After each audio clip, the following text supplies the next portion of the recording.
Hi, I'm Jennifer Seifert, and I am a creativity life coach. Today we're going to talk about fear. I love what Elizabeth Gilbert in Big Magic says about fear. You know, she acknowledges that we all feel fear, or that she feels fear. And she says, thank you, fear, for being here. I know you're here to protect me, but why don't you sit in the corner and wait this one out? And I'll be over here working.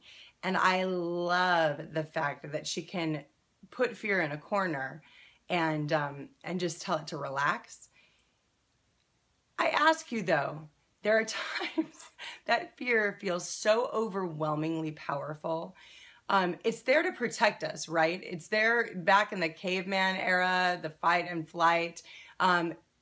Supposedly the number one fear, bigger than any other fear in the world, I guess, is a pilot having to land a jet on an aircraft carrier. And then second to that is the fear of auditioning, which is crazy because there are so many people out there doing it, but they're all pushing themselves through this fear.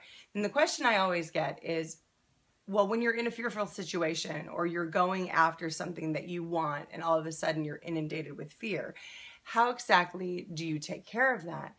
I have to push myself through it. And so there's a couple of steps that I take.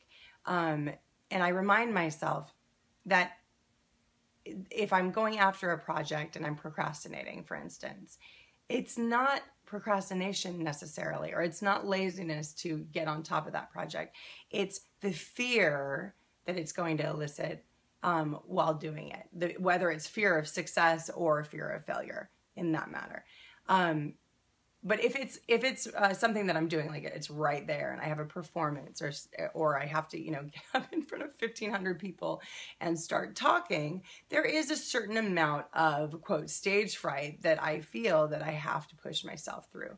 And I'll bring you back to perspective. I always tell myself, what is the absolute worst thing that can happen?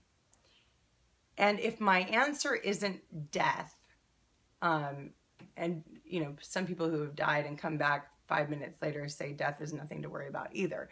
But, for those of us who haven't experienced that, maybe death is our biggest fear.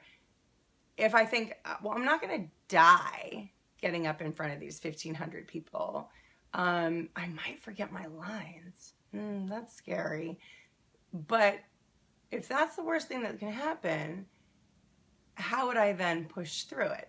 And most likely in those circumstances, if you've ever been on stage and you've forgotten your lines, you eventually find something to say or you take care of the situation. But we don't die. We don't die from stage fright.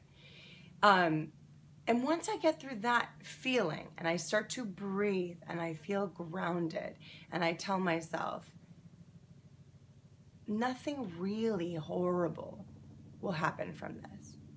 I mean, sure, you can get fired. Maybe it'll send you on a trajectory, down a different path. But I've known people who've gotten fired from jobs that they've been scared to do, and then they end up in a totally different situation 6 months down the road that was actually the better situation for them, the better scenario.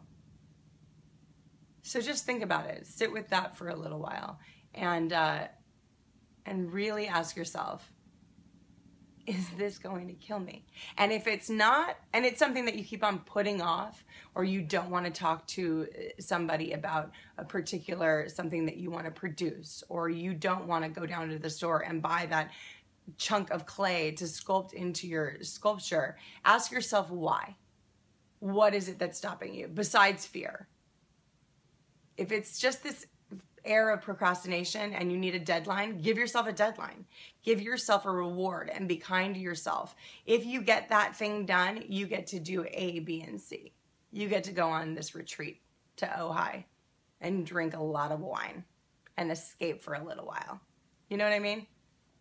Start giving yourself rewards or deadlines, and that'll help you get through the fear as well.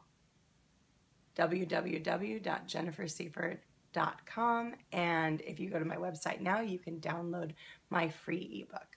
Thanks so much. Bye.